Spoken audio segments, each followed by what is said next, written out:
Bom, meus amigos, vamos aqui nessa aula dimensionar 4 itens, 4 elementos da estrutura do nosso galpão.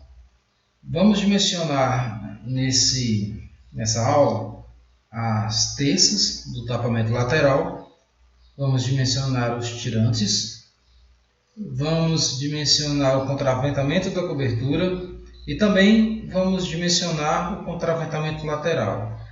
Bom, para isso nós já temos valores determinados em aulas anteriores do peso próprio dos tirantes, do peso próprio das telhas, das terças e também o valor da carga de vento, a carga atuante no galpão, devido à pressão dinâmica.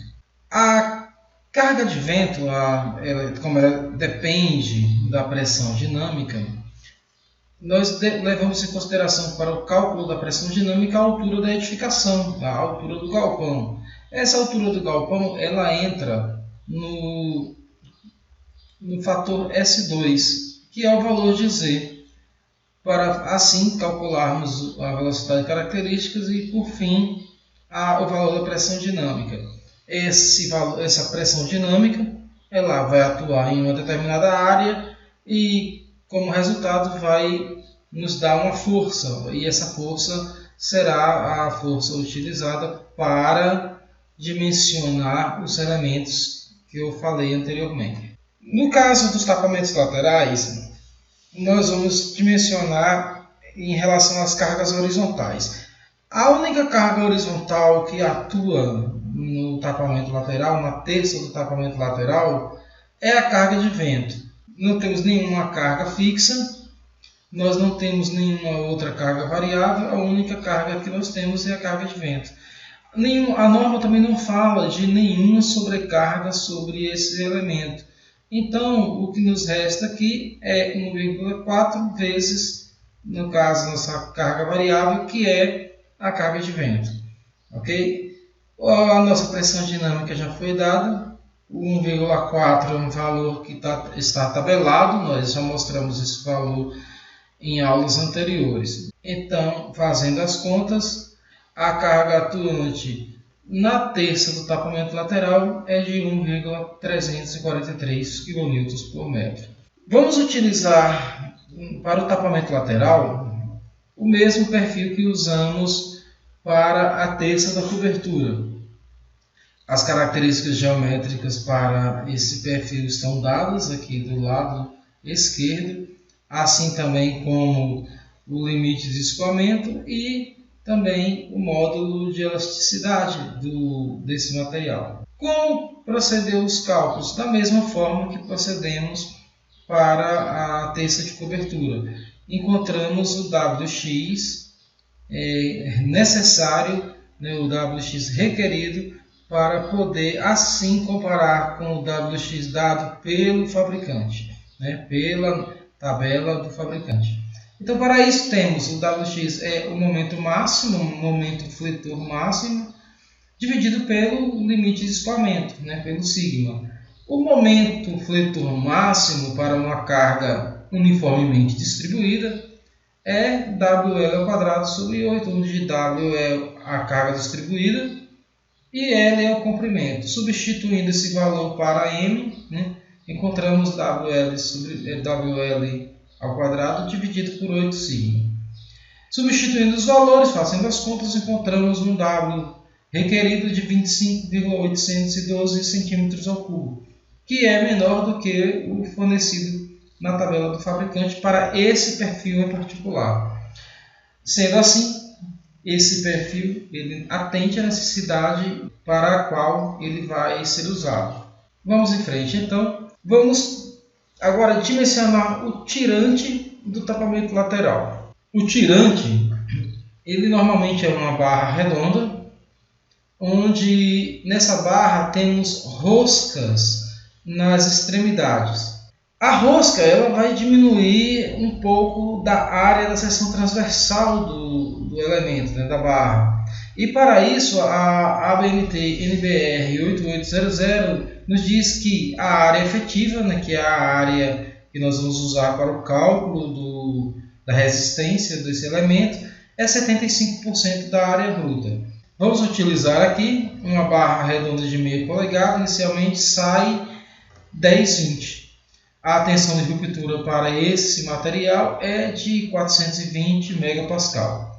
Bom, a área efetiva é 0,75 da área bruta. A área bruta é π sobre 4d bruto ao quadrado.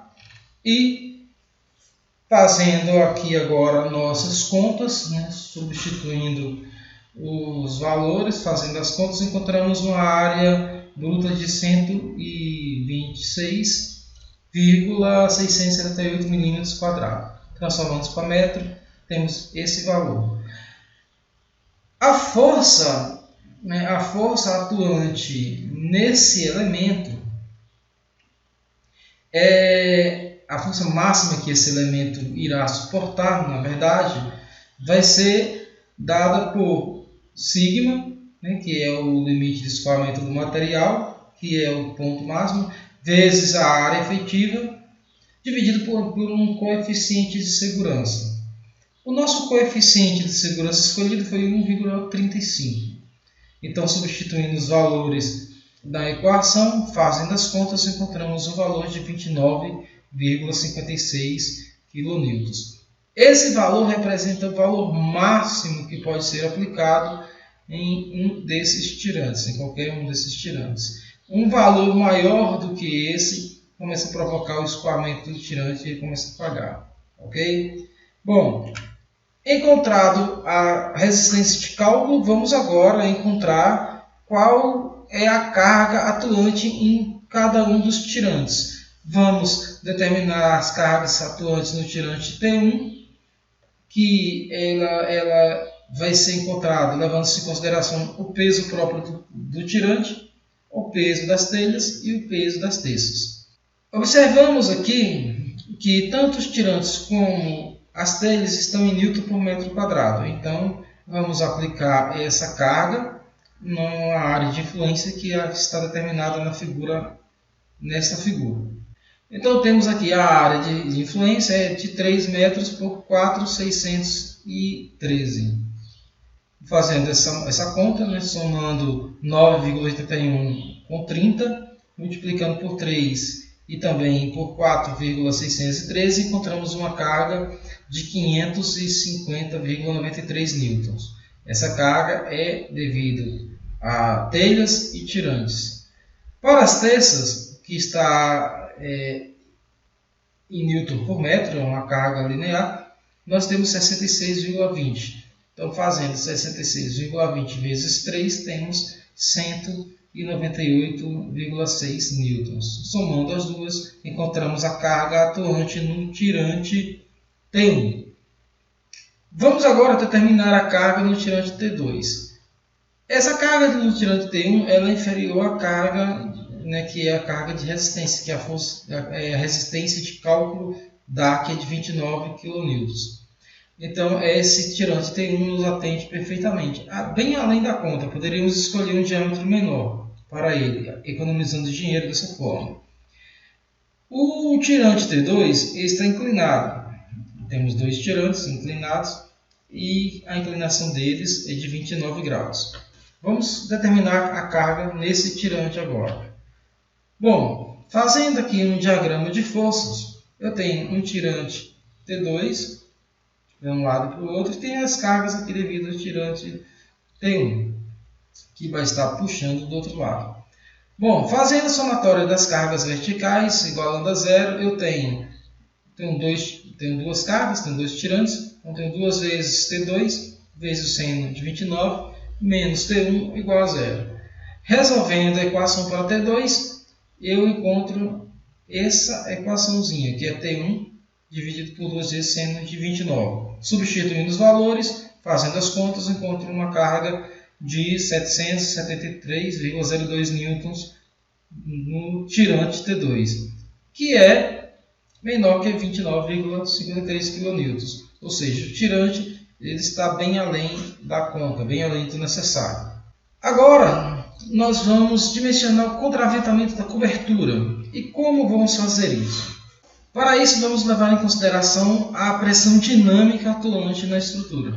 a pressão dinâmica é devido ao vento. Então, eu sei que eu tenho um sistema de contraventamento aqui, um X, eu também tenho um contraventamento em X nesse vão. Então, eu tenho dois vãos de contraventamento. Logo, quando a carga de vento é aplicada na estrutura, eu tenho dois contraventamentos que vão atuar sobre tração e dois que vão estar sem carga atuante nele. Determinando aqui a pressão dinâmica, da mesma forma que anteriormente falado, eu tenho 639,54 newtons por metro. Vamos determinar isso aqui, essa força. Vamos determinar a força atuante no tirante. No tirante não, no contraventamento. Bom, eu tenho 1,4. 1,4 é um coeficiente de majoração da carga. Eu tenho a pressão dinâmica e eu tenho aqui a área onde vai atuar. A área que vai atuar é 3,843, que é um plano de contraventamento, que é um sistema de contraventamento, vezes a altura desse ponto médio, que é o ponto onde o X se encontra, onde os dois contraventamentos se encontram. É um valor médio para a área. Então, temos aqui a força atuante no contraventamento. Vamos agora determinar a força atuante na barra do contraventamento. Essa força, como nós vemos aqui, eu tenho ela está em diagonal. Eu tenho aqui a força atuante na estrutura, eu tenho a barra na diagonal e eu tenho que determinar a força nessa diagonal. Para isso, eu vou fazer aqui agora novamente um novo diagrama de forças. Então, eu tenho a força atuante na estrutura e eu tenho a resistência aqui da barra. Então, vamos lá. Fazendo aqui o somatório das forças em Y, eu vou ter menos T cosseno de 29 mais a força. E resolvendo a equação para T e resolvendo as contas, eu tenho uma carga atuante de 30,14 kN. Observemos o seguinte, que agora devemos determinar o diâmetro dessa barra. Bom, como vamos determinar o diâmetro da barra? É simples. Vamos utilizar a tensão de ruptura desse material, do SAI 1020, a carga atuante, a força atuante que eu vou chamar de T, e dividir pela área. Substituindo nessa equação, resolvendo para D, eu tenho a equação que vai me dar o diâmetro da barra. Substituindo os valores nas variáveis, eu encontro uma barra com diâmetro de 9,56 milímetros. Esse 1000 é para transformar o resultado em milímetros. Então, eu já tenho aqui o diâmetro em milímetros.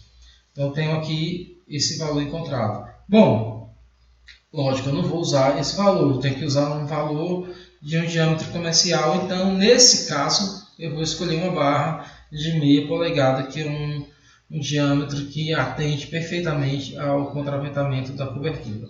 Agora, vamos partir para o contraventamento lateral. Nesse caso, a pressão dinâmica vai atuar em uma área da metade da fachada do galpão. Por que metade? Porque do outro lado eu também tenho um contraventamento. Eu tenho contraventamento desse lado, tenho contraventamento desse lado. Então eu vou pegar a contribuição de um dos lados apenas. A força é a pressão dinâmica vezes a área. A pressão dinâmica já está dada, já foi calculada anteriormente. A área eu determinei, vocês podem depois conferir esse valor de área. E aplicando agora a nossa equação, eu tenho que, novamente, um coeficiente de majoração. Aplicando o coeficiente de majoração, a pressão dinâmica vezes a área, eu encontro uma força de 33,38 kN. Essa força é a força atuante na face do galpão. Então eu vou aplicar nesse ponto. Vamos determinar agora a força atuante na barra do contraventamento. Para isso, eu vou fazer novamente um diagrama de forças. Então eu tenho a força atuante na face do galpão e tenho a força resistente, a força de tração atuante na barra do contraventamento, que está a 45 graus. Fazendo o somatório das forças na horizontal igualando a zero, eu tenho menos T cosseno de 45 mais 33,38 kN igual a zero. Resolvendo para T, eu tenho 47,21 kN. Essa é a carga atuando na barra do contraventamento. Para determinar o diâmetro da barra do contraventamento, o procedimento é o mesmo do anterior. A equação é a mesma e substituindo os valores eu encontro um diâmetro de 11,96 milímetros. Esse diâmetro, lógico, nós vamos escolher um diâmetro logo maior, que vai ser o de 12 polegadas. Aliás, que será o de meia polegada. Então, um diâmetro de meia polegada vai atender a os dois contraventamentos em si. Ok? Bom, por hoje é só. A próxima aula também será a última. Nós vamos dimensionar as placas de base e os chumbadores. Então, com essa aula que vem, na próxima aula, encerraremos todo o dimensionamento do galpão. Ok? Então, até lá, até a próxima e muito obrigado.